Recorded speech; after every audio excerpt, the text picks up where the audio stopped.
Gold, trusted gold buyers. మీరు తాకట్టు పెట్టిన బంగారాన్ని విడిపించి ఈ రోజు ఉన్న మార్కెట్ ధరకు కొనబడను.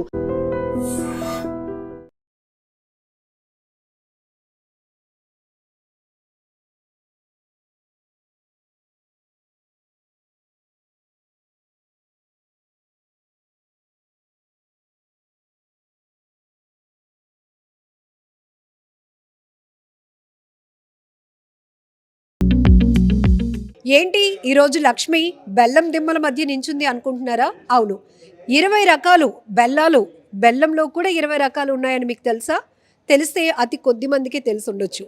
ప్రస్తుతం మనం ఎక్స్క్లూజివ్గా బెల్లం గురించి పూర్తి డీటెయిల్ తెలుసుకోవడానికి అనకాపల్లి జిల్లాకు వచ్చేసాం. సో అనకాపల్లి అనగానే ఆ అమ్మవారు ఎంత ప్రాశస్యం పొందారో, ఆ తర్వాత నెక్స్ట్ లెవెల్లో ఎక్స్క్లూజివ్గా చెప్పాలంటే దేశంలోనే 2వ అతిపెద్ద బెల్లం మార్కెట్గా ప్రాచుర్యం పొందిన ఎన్టీఆర్ మార్కెట్లో మనం ఉన్నాం.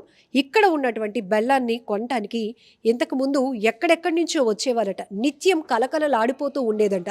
ఒకప్పుడు లారీలకు లారీలే ఇక్కడి నుంచి ట్రాన్స్పోర్ట్కి ఉపయోగించే పరిస్థితి. కానీ ఇప్పుడు దాని ప్రభావం తగ్గుతూ వస్తుంది. ఎందుకు అంటే బిహైండ్ చాలా రీజన్స్ ఉన్నాయి.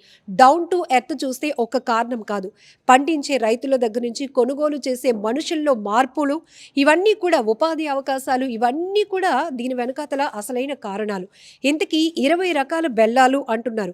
అసలు బెల్లంలో మనకు తెలిసింది పరమాన్నం వండుకోవడము, స్వీట్స్ తయారు చేసుకోవడానికో, చూపుకి ఏది బాగుంటే అది కొనడానికి ఇష్టపడతాం. రెండోది, కొంచెం డబ్బులు ఎక్కువగా ఉంటే అదే మంచి క్వాలిటీ, అదే రుచికరమైంది అని అనుకుంటూ ఉంటాం. కాదు, అందుకే ఇక్కడికి వచ్చినాకే మనకి దీనికి తెలిసినటువంటి పూర్తి సబ్జెక్ట్ వస్తుందని చెప్పేసి మనం కమిటీ వాళ్ళని అప్రోచ్ అయ్యాం. ప్రెసిడెంట్ గారు రఘుబాబు గారు మనతో పాటు ఉన్నారు. అసలు ఈ క్వాలిటీస్ ఏంటి, కాస్ట్ ఎట్లా ఉంటుంది, అప్పటికి ఇప్పటికీ ఈ బెల్లం మార్కెట్కి ఉన్నటువంటి ప్రాచుర్యం ఎందుకు తగ్గుతూ వస్తోంది, ఎవరిని కదిలించిన అనకాపల్లిలో మా మార్కెట్కి విలువ తగ్గుతోంది, అదే మమ్మల్ని బాధిస్తోంది అంటున్నారు. ఎందుకు, ఈ కారణాలు ఏంటి అనేది కూడా పూర్తిగా తెలుసుకుందాం. నమస్కారం సార్. సార్, బెల్లంలో 20 రకాలు ఉంటాయి అంటే మాకు తెలిసింది నల్ల బెల్లం, తెల్ల బెల్లం, కొంచెం కలర్గా ఉన్నది. ఏంటి సార్, ఎందుకు ఇన్ని వేరియేషన్స్ ఎట్లా? ఈ మా సైడు అందరూ రైతు వారికి తయారు చేస్తారండి. ఇండస్ట్రీస్ లేవు, ఇవన్నీ స్మాల్ స్కేల్ ఇండస్ట్రీస్ అనమాట. ఈ రైతు వారి ఒక బెల్లం తయారు చేయడానికి మినిమం 8 అవర్స్ పడుతుంది. ఆ 8 అవర్స్లోని చెరుకు కటింగ్ చేసి, క్రషరింగ్ చేసి, పెనంలోకి పొయ్య అంటించి, పెనంలోకి దించి, మరిగించి, ఉడకబెట్టి బెల్లం తయారు చేస్తారు. దాన్ని తయారు చేసేటప్పుడు ఆ చెరుకు తాలూకా సారాయాన్ని బట్టి క్వాలిటీ వస్తుంది. అందులోని కొంతమంది హైడ్రోస్ కలిపి వాడుతూ ఉంటారు. హైడ్రోస్ కలిపితే కొంచెం కలరు మంచిగా వస్తుంది, కానీ అది చిన్న ఉపదనం వస్తుంది. అందుకనే లిమిటెడ్గా కలుపుతూ ఉంటారు, అది టేస్ట్ బాగుంటుంది. అది బ్లాక్. ఇప్పుడు మీరు చెప్పినట్టే మనం చూపిస్తూ చెప్దాం సార్ అందరికీ. ఏంటంటే ఆ కలర్ మీరు గ్రేడింగ్ ఎట్లా చేస్తారు ఇదంతా చూద్దాం. ఇప్పుడు ఇది ఉంది తీసుకొచ్చి సార్, ఇది ఏ క్వాలిటీలో ఉంది? ఈ స్పెషల్ క్వాలిటీ అండి. ఈ క్వాలిటీ హైడ్రోస్ కలిపితేనే కానీ తయారవదు. దాని తర్వాత హైడ్రోస్ లేకుండా తయారు చేసేటువంటి క్వాలిటీ అదండి. ఈ సెకండ్ థర్డ్ క్వాలిటీ. కానీ యాక్చువల్గా మనకి ఆరోగ్యరీత్యా మంచి క్వాలిటీ అంటే ఇదే. కానీ మనకి బట్టలు అవి చూడండి, మంచి రంగు లేకపోతే మనం ఎలాగైతే కొనమో అలాగే బెల్లానికి కూడా రంగు లేకపోతే సేల్ తగ్గిపోతుంది అనమాట. అందుకని కొంచెం హైడ్రోస్ కలిపి రైతు వారి తయారు చేస్తూ ఉంటారనమాట. ఆ తయారు చేసిన క్వాలిటీ ఈ రంగు క్వాలిటీలు. ఈ రంగు క్వాలిటీకి రేట్ ఒకలా ఉంటుంది, ఆ బ్లాక్ క్వాలిటీకి రేట్ ఒకలా ఉంటుంది. ఈ తినడానికి వాడతారు, మిఠాయిలకు వాడతారు. తిరుపతికి మేము ఇంచుమించు 5-6 సంవత్సరాలు పూర్తిగా బెల్లం సప్లై చేసాం. అక్కడ పరమాన్నం అవి తయారు చేయడానికి, లడ్డు తయారు చేయడానికి మేము సప్లై చేసాం. అదేవిధంగా పూర్వం ఇంచుమించు 7-8 ఏళ్ళ క్రితం మా మార్కెట్ యార్డ్కి సుమారుగా సంవత్సరానికి 50 లక్షల బెల్లం వచ్చేది. ఇప్పుడు ప్రోడక్ట్ రాను రాను తగ్గిపోయి సంవత్సరానికి 6-7 లక్షల ప్రోడక్ట్ వస్తుంది. కారణం ఏంటిదంటే పూర్వం రోజుల్లో రైతులు స్వయంగా వండి తయారు చేసుకుంటూ ఉండేవారు.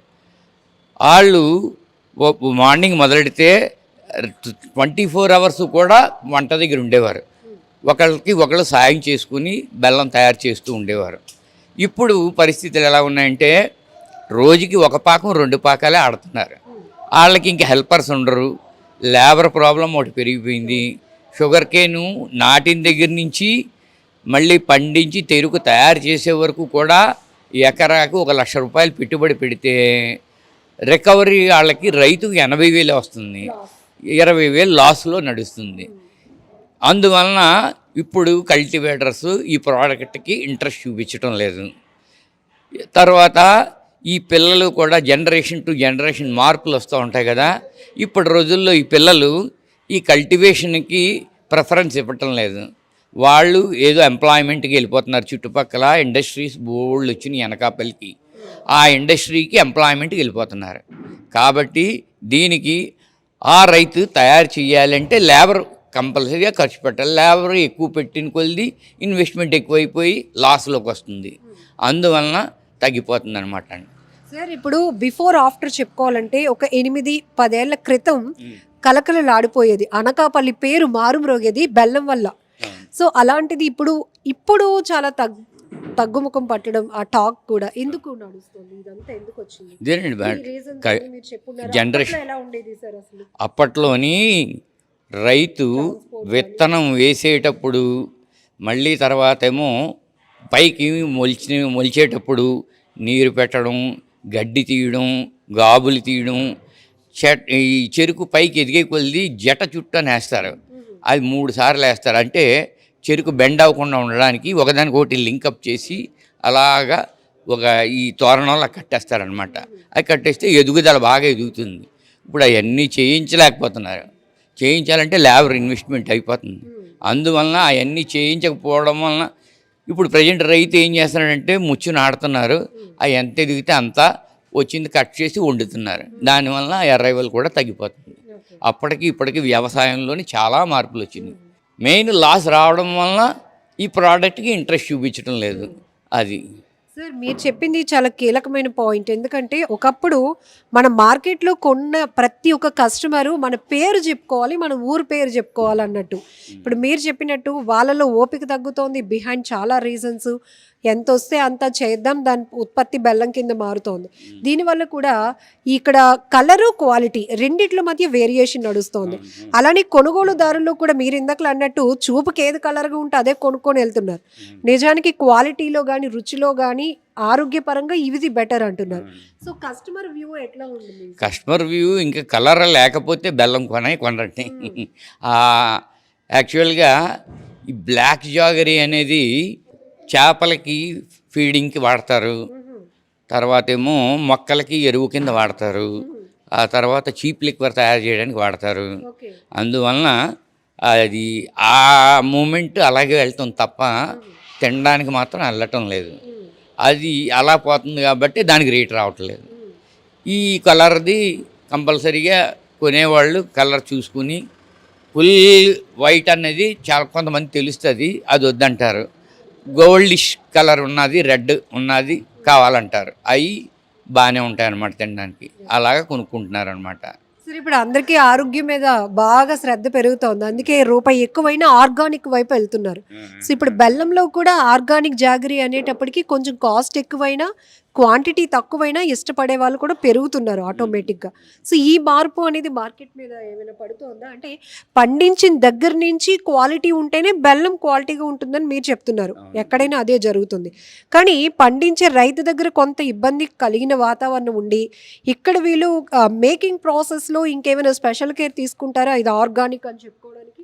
లేదమ్మా, ఇక్కడంతా ఆర్గానిక్ చేయాలి అంటే విత్తనం వేసిన దగ్గర నుంచి కూడా ఎరువు వాడకూడదు. కానీ ఇక్కడ పరిస్థితులు ఎలా ఉంటాయంటే ఎరువు వేస్తేనే కానీ ప్రోడక్ట్ ఎదుగుదల లేదు. ఇదివరకు చేసేటంత సర్వీసు ఆ చెరుకుకి చేయటం లేదు రైతు. దాని మీద ఎరువు వేస్తే కానీ పని నడదు. ఆ ఎరువు వేసి తయారు చేసింది కూడా కెమికల్ వేస్తేనే గల సూపర్ క్వాలిటీ బెల్లం రాదు. అందువలన ఈ ఆర్గానిక్ అని లేబుల్ వేసుకోవడానికే తప్ప యాక్చువల్గా ఆర్గానిక్ అనేది అనకాపల్లి మార్కెట్లో 1% ఉంటుంది. అది సార్ కొనే వాళ్ళు అమ్మే వాళ్ళతో కిటకిటలాడిపోయి కలర్ఫుల్గా ఉండేది ఒకప్పుడు మార్కెట్. ఇప్పుడు అంటే అంతకుముందు అమ్మవారి దర్శనానికి ఎంతైతే స్పెషల్గా వెళ్ళేవారో సార్ మార్కెట్ చూసి వద్దాం, ఎందుకంటే చూడడానికి అవకాశం లేనటువంటి పరిస్థితి. యూపీ తర్వాత మన అనకాపల్లిలోని ఇది మనకి ఎక్స్క్లూజివ్గా కనిపిస్తుంది కాబట్టి ఇప్పుడు మీకేమనిపిస్తోంది సార్? అంటే కమిటీ పరంగా కానీ లేకపోతే అనకాపల్లి వాసులుగా మీకేమనిపిస్తుంది? రోజు రోజుకి దీని ఇంప్రెస్ తగ్గిపోతూ ఉండటం అనేది ఎట్లా అనిపిస్తుంది? అనకాపల్లి మార్కెట్ని డిపెండ్ అయ్యి లేబరు దించడానికి ఒక బ్యాచ్ లేబరు, మళ్ళీ ఎగుమతి చేయడానికి వేరే లేబరు, ఇవన్నీ ప్యాకింగ్ చేయడానికి లేబర్ వేరు. ప్యాకింగ్ చేసేవాళ్ళు, లారీకి లోడ్ చేసేవాళ్ళు ఒకటి, దించేవాళ్ళు ఒకటి. దించిన తర్వాత గ్రేడింగ్ చేస్తారు, కలర్ వైజ్ గ్రేడింగ్ చేస్తారు. ఆ గ్రేడింగ్ చేసి ఆక్షన్ చేస్తారు. ఆక్షన్ చేసి ఆక్షన్లోని కన్ఫర్మ్ అయిన రేట్ ప్రకారమే వాళ్ళకి ఎక్స్పోర్టర్కి బిల్ చేస్తారు. వాళ్ళు ఒక బ్యాచ్. ఈ ప్యాకింగ్ చేసిన తర్వాత లారీకి లోడ్ చేయడానికి ఒక బ్యాచ్, లేడీస్ బ్యాచ్. వాళ్ళు లోడింగ్కి దిమ్మలు అవి మోసి అందిస్తూ ఉంటారు. అందించిన తర్వాత పైకి ఎక్కడికి డిమాండ్ ఉంటే అక్కడికి వెళ్తూ ఉంటుంది. దీన్ని ఆధారం చేసుకుని షావుకారులు, కళాసులు, కులగారులు, మహిళా కార్మికులు, గుమస్తాలు 5 తాలూకా బ్యాచెస్ ఉన్నాయన్నమాట ఆధారపడి. ఇప్పుడు పూర్వం ఒక లారీ వచ్చిందంటే దించడానికి ఒక కొట్టు దగ్గరికే 10 మంది లేబర్ ఉంటే కానీ సరిపోయేవారు కాదు. ఇప్పుడు అదే షాపుకి 20,000 తగ్గిపోవడం వలన 3 ఉంటే సరిపోతుంది. అది ఆ ఉపాధి డిపెండ్ అయ్యి ఉన్నది ఇక్కడ మార్కెట్. వాళ్ళందరికీ కూడా లాసే. వాళ్ళు ఇది పోవడం వలన బయటని ఏదో ఎంప్లాయ్మెంట్ వెతుక్కుంటున్నారు, సెక్యూరిటీ కిందో ఏదో వెతుక్కుని వెళ్ళిపోతున్నారు చాలామంది. అది ఇక్కడ ఉపాధి కోల్పోతున్నారు కూడా. ట్రేడర్స్ కూడా పూర్వం 100 మంది ట్రేడర్స్ ఉండేవారు. అదే దిగుమతిదారులు ఎగుమతిదారులు కలిపి 100 మంది ఉండేవారు. ఇప్పుడు అంతా కలిపి 60 మంది ఉన్నారు. అది ఆ ట్రేడర్స్ కూడా తగ్గిపోతున్నారు. తర్వాత ఈ అసోసియేషన్ ఆధారపడి మాకేమో మెటర్నిటీ హాస్పిటల్ ఉంది, కాలేజ్ ఉంది, హై స్కూల్ ఉంది, ఎలిమెంటరీ స్కూల్ ఉంది, మరి తర్వాత ఏమో ఒక కళ్యాణ మండపం ఉంది. ఇవన్నీ కూడా మా అసోసియేషన్ తాలూకా ఫండ్స్తో మేము రన్ చేస్తున్నామే. వీటన్నిటికీ కూడా ఎఫెక్ట్ అవుతుంది. వీటికి మేమేమో డబ్బులు ఫండింగ్ పెట్టాలంటే ఇయర్ లెవెల్ తగ్గేసరికి ఆటోమేటిక్గా రెవెన్యూ తగ్గిపోతుంది అనమాట. అది కూడా ఈ మెటర్నిటీ హాస్పిటల్ పూర్వం రోజుల్లో మెటర్నిటీకి వెళ్ళాలంటే హాస్పిటల్కి వెళ్ళేవారు కాదు, ఇళ్లలోనే చేసుకునేవారు. అప్పట్లో చాలా ఇబ్బందులు పడి ఉన్న దృష్ట్యా మా వర్తకులు ఆలోచించి ఒక హాస్పిటల్ నిర్మించారు. ఆ హాస్పిటల్లో మా ట్రేడర్స్ తాలూకా వాళ్ళ చాలామందికి డెలివరీస్ అయినాయి అక్కడే. ఆ హాస్పిటల్ ఇప్పటికీ కూడా మినిమం ఎక్స్పెండిచర్ ఎవరికైనా వెళ్తే, మనం ఏదైనా ప్రైవేట్ హాస్పిటల్కి వెళ్తే మామూలు నార్మల్ డెలివరీ అయితే 50,000, ₹1,00,000 వరకు కూడా ఉంటుంది. మా హాస్పిటల్లోని 3,500, 7,000 అంతకు మించి వసూలు చేయమండి. ఆపరేషన్ అయితే 7,500. సరే, ఇంకొక విషయం చెప్పండి. పెళ్ళికి సారి పెట్టినప్పుడు ఘనంగా ఈ స్వీట్స్ వస్తువులు ఎంతో, ఈ అనకాపల్లి బెల్లం దిమ్మలు కూడా అంతే ప్రయారిటీగా వెళ్ళేవట. అంటే దాన్ని ఒక స్టాటస్ సింబల్గా కూడా ఈ దిమ్మలు పంపించడం, అట్లా అది ఎలా ఉండేది? బెల్లం దిమ్మలు కంపల్సరీగా పెళ్లిలోకి ఒక దిమ్మ సారిలోకి వెళ్లకుండా ఏ పెళ్ళి జరిగేది కాదు. మెయిన్ పెళ్ళిలోనే జీలకర్ర బెల్లం ప్రమాణం చేయిస్తారు. బెల్లంకి అంత ఇంపార్టెన్స్ ఉంది. కానీ ఇప్పుడు రోజుల్లో ఆ ఇంపార్టెన్స్ చాలా వరకు అలాగా తగ్గిపోతూ వస్తుంది. సార్, మరి ఎలా అంటే ఈ ఉత్పత్తి తగ్గుతోంది, ప్రొడక్ట్ తగ్గిపోతోంది, కొనుగోలు చేసేవాళ్ళు తగ్గుతున్నారు. దీనికంటూ మళ్ళీ ఆల్టర్నేట్గా ఏమీ లేదు కదా? ఆ బెల్లం రుచిని అందించే ఆల్టర్నేట్ ఇంకేమైనా ఉందా? ఇంకా ఏమీ లేదమ్మా. పూర్వం మహారాష్ట్రకి ఇక్కడి నుంచి పంపించేవాళ్ళం బెల్లం. ఇప్పుడు మహారాష్ట్రలో తయారయ్యి ఇక్కడికి వస్తుంది. దానివల్ల ఇక్కడ రేటు పెరగటం లేదు. మహారాష్ట్ర వాళ్ళు క్రాపు బాగా మోటివేట్ చేశారు. పూర్వం మాకు బెల్లం ఏ విధంగా అయితే దిగుబడి వచ్చేదో వాళ్ళకి ఇప్పుడు అదే విధంగా దిగుబడి వస్తుంది. కాబట్టి వాళ్ళకి గిట్టుబాటు అవుతుంది. వాళ్ళు తయారు చేసి అనకాపల్లి పంపిస్తున్నారు. ఒరిస్సా కూడా ఇక్కడ నుంచి బ్లాక్ జాగరీ అంతా ఒరిస్సా వెళ్తుంది. అలాగా ఈ మిగతా అంతా మీకు తెలుసున్నది కదా, చీప్ లిక్వర్కి బ్లాక్ జాగరీ వెళ్ళడం అనేది కామన్. సార్, ఇప్పుడు ఇక్కడ హై క్వాలిటీ చూస్తే దిమ్మ ఉంది కదండి, ఇది ఎన్ని కేజీలు ఉంటుంది సార్?